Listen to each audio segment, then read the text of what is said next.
నమస్కారం ప్రజలారా, my YouTube channel. నా పేరు రాజు. జూబ్లీ హిల్స్ ఉప ఎన్నిక కాంగ్రెస్ ప్రభుత్వానికి ప్రతిష్టాత్మకంగా తీసుకుంటుంది. ఎందుకంటే జూబ్లీ హిల్స్లో గెలిచి తన సత్తా సాటుకోవాలని సీఎం రేవంత్ రెడ్డి గారు ప్రయత్నిస్తున్నారు. ఈ ఉప ఎన్నికకు సంబంధించి రేవంత్ రెడ్డి గారు కాంగ్రెస్ ప్రభుత్వము గట్టిగా సీరియస్గా తీసుకునింది. ఎందుకంటే మూడు పార్టీలు నువ్వా నేనా అన్నట్టుగా పోటీలో ఉంటున్నాయి. బీఆర్ఎస్ నుంచి గోపీనాథ్ గారు, సతీమణి గారు సునీత గోపీనాథ్ గారు ప్రచారంలో దూసుకుపోతున్నారు. బీజేపీ నుంచి దీపక్ రెడ్డి గారు కూడా ప్రచారంలో దూసుకుపోతున్నారు. బండి సంజయ్ గారు, కిషన్ రెడ్డి గారు ఎంట ఉండి లంకల దీపక్ రెడ్డి గారిని గెలిపించే పనిలో ఉన్నారు.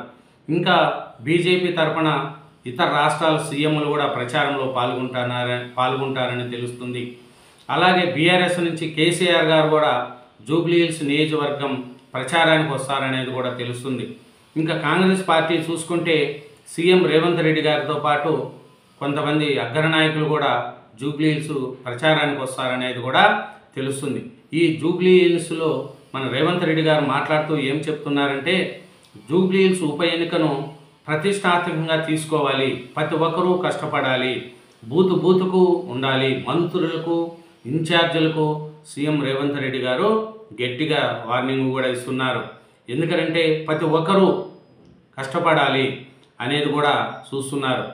ఎందుకంటే ప్రతి ఒక్కరూ ప్రతిష్టాత్మకంగా తీసుకోవాలని, మంత్రులు మొదలుకొని కార్యకర్తల వరకు కష్టపడి పనిచేసి కాంగ్రెస్ అభ్యర్థిని గెలిపించాలని ముఖ్యమంత్రి రేవంత్ రెడ్డి గారు, పార్టీ రాష్ట్ర వ్యవహారాల ఇన్ఛార్జ్ మీనాచి నటరాజన్ గారు చెప్తున్నారు.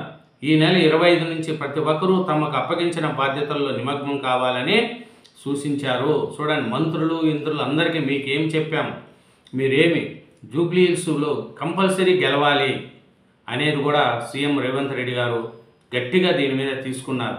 ఎందుకంటే ఇది సీఎం రేవంత్ రెడ్డి గారి పనితీరు మీద ఆధారపడి ఉంటుంది. జూబ్లీ హిల్స్ మెజార్టీ ఎంత 50,000 మెజార్టీ వస్తుందని కాంగ్రెస్ వాళ్ళు ఇప్పుడే చెప్పుకుంటున్నారు. అట్లాగే ఈ ఎన్నికల్లో ప్రచారంలో ప్రతిపక్షాలు ఆరోపణలు చేస్తున్న విమర్శలు ఎప్పటికప్పుడు సమర్థంగా తిప్పికొట్టాలనేది కూడా సీఎం రేవంత్ రెడ్డి గారు చెప్తున్నారు. ఇంకా ఏమి అంటున్నారంటే, ఉప ఎన్నికల నేపథ్యంలో 70 మందితో సీఎం రేవంత్ రెడ్డి గారు జూమ్ మీటింగ్ కూడా నిర్వహించారు. పిసిసి అధ్యక్షుడు మహేష్ కుమార్ గౌడ్ ఆధ్వర్యంలో జరిగిన ఈ సమావేశంలో ఉప ముఖ్యమంత్రి బట్టి విక్రమార్క, మంత్రులు, పలువురు ఎమ్మెల్యేలు, కార్పొరేషన్ చైర్మన్లు, ముఖ్య నాయకులు, సీఎం సలహాదారులు ఎం నరేందర్ రెడ్డి తదితరులు కూడా దీంట్లో పాల్గొన్నారు. జూబ్లీ హిల్స్ అసెంబ్లీ నియోజకవర్గ పరిధిలో 7 మున్సిపల్ డివిజన్లు, 407 పోలింగ్ బూతులు ఉండగా మంత్రులు, ఎంపీలు, ఎమ్మెల్యేలు, కార్పొరేషన్ చైర్మన్లు, ముఖ్య నాయకులను పరిశీలకులుగా నియమించారు. ఇదేమిటంటే రేవంత్ రెడ్డి గారికి యొక్క పనితీరు బట్టి ఉంటుంది జూబ్లీ హిల్స్. కానీ జూబ్లీ హిల్స్లో ఓడిపోతే రేవంత్ రెడ్డి గారికి, ఈ కాంగ్రెస్ ప్రభుత్వానికి కూడా చాలా చెడ్డ పేరు వస్తుంది. అందుకే మన రేవంత్ రెడ్డి గారు గట్టి కష్టపడాలి, మంచి మెజార్టీతో గెలిపించాలనేది కూడా రేవంత్ రెడ్డి గారు చెప్తున్నారు. మళ్ళీ మన బీజేపీ నుంచి కూడా దీపక్ రెడ్డి గారు మంచి పొజిషన్లో తిరుగుతున్నారు. ఇంకా బీఆర్ఎస్ తరఫున అయితే మాగంటి సునీత గారు ఆయన గట్టిగా ప్రయత్నిస్తున్నారు. ఆయన ప్రచారంలో దూసుకుపోతున్నారు.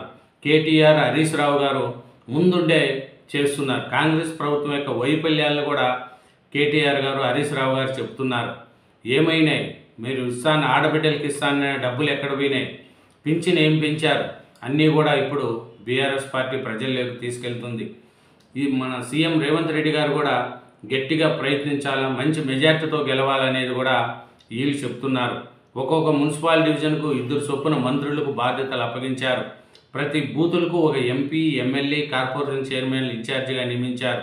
వీరు తమ కింద మరికొంతమందిని సహాయకులుగా నియమించుకోవాలని కూడా సూచించారు. ఎందుకంటే కాంగ్రెస్ పార్టీకి ఇది గట్టి, ఒకవేళ బీఆర్ఎస్ ఓడిపోయినా, బీజేపీ ఓడిపోయినా పెద్దగా పోయేది ఏముండదు. కాంగ్రెస్ ఓడిపోతే దాని ఉనికిని కోల్పోతుంది. సీఎం రేవంత్ రెడ్డి గారి యొక్క పనితీరు మీద అది ప్రభావం పడుతుంది. ప్రజల్లో కొంచెం కాంగ్రెస్ మీద వ్యతిరేకత ఉంది. ఆ వ్యతిరేకతను వీళ్ళు క్యాచ్ చేసుకోలేక దీని నుంచి బయటపడాలని కాంగ్రెస్ పార్టీ చాలా ప్రయత్నిస్తుంది. ఎందుకు వ్యతిరేకత ఉందంటే ప్రజలకు చాలామంది ఎన్నో చెప్పుకునేటివి ఉంటున్నాయి. సరిగా ఈ పరిస్థితులు చూస్తే పేద ప్రజలకు చెప్పిన వాగ్దానాల్లో సరిగా అమలు చేయట్లేదు అనేది కూడా పేద ప్రజల్లో ఉంది. ఇట్లా చూసుకుంటే ఇంకేమిటంటే బూత్ స్థాయి కమిటీలు ఏర్పాటు చేసి ఈ నెల 25 నుంచి ప్రతి గడపకు వెళ్ళి ఓటు అడగాలని కూడా సూచించారు. త్వరలో మరో 100 నుంచి 120 మందిని ఎంపిక చేసి వారికి కూడా బాధ్యతలు అప్పగిస్తామన్నారు.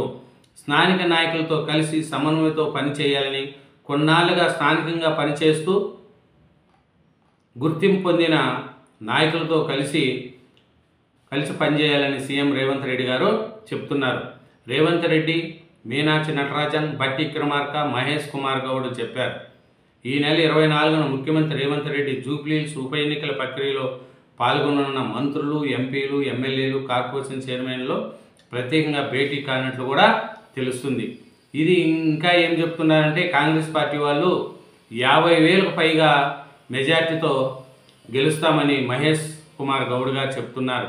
ఎందుకంటే జూబ్లీహిల్స్ ఉప ఎన్నికల్లో కాంగ్రెస్ అభ్యర్థి నవీన్ యాదవ్ 50,000కు పైగా మెజార్టీతో గెలవబోతున్నారని పిసిసి అధ్యక్షుడు మహేష్ కుమార్ గౌడ్ గారు ధీమా వ్యక్తం చేశారు. ఇక్కడ దీంట్లో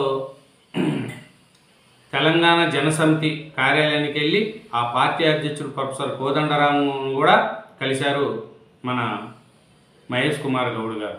ఇంకా ఆయన ఏం చెప్తున్నా అంటే బట్టి విక్రమార్క వీళ్ళందరూ కూడా గట్టిగా ప్రయత్నిస్తున్నారు అనేది కూడా మనకు తెలుస్తుంది. ఇంకా చూసుకుంటే ఈ జూబ్లీహిల్స్ ఉప ఎన్నికల్లో పోటీ చేస్తున్న కాంగ్రెసు భరాస అభ్యర్థుల నవీన్ యాదవ్, మాగంటి సునీత నామినేషన్ను నాటకీయ పరిమాణాల మధ్య రిటర్నింగ్ అధికారి సాయిరాం బుధవారం ఆమోదించారు. వీరితో పాటు బీజేపీ అభ్యర్థి లంకల దీపక్ రెడ్డి నామినేషన్ కూడా ఆమోదం పొందింది. చూడండి, వీళ్ళు నామినేషన్లు పొందారు. ఇప్పుడు ఇంకా బలం మొత్తం మనం చూసుకుంటే ఈ 211 మంది అభ్యర్థులు 321 సెట్లు నామినేషన్లు సమర్పించగా బుధవారం రాత్రి 11 గంటల వరకు 144 మంది అభ్యర్థుల నామినేషన్లు పరిశీలించారు. వీటిలో 64 మందిని ఆమోదించారు, 80 మందిని తిరస్కరించారు.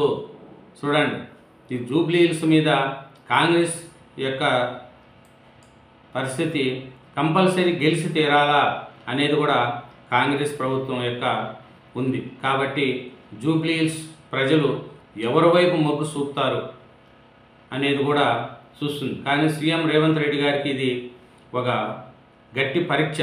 ఎందుకంటే జూబ్లీహిల్స్లో ఓడిపోతే సీఎం రేవంత్ రెడ్డి గారి పనితీరు మీదనే ముద్ర పడుతుంది అనేది కూడా అంటున్నారు. థ్యాంక్ యూ వెరీ మచ్ అండి. ఛానల్ను సబ్స్క్రైబ్ చేయండి, నా వీడియోను లైక్ చేయండి.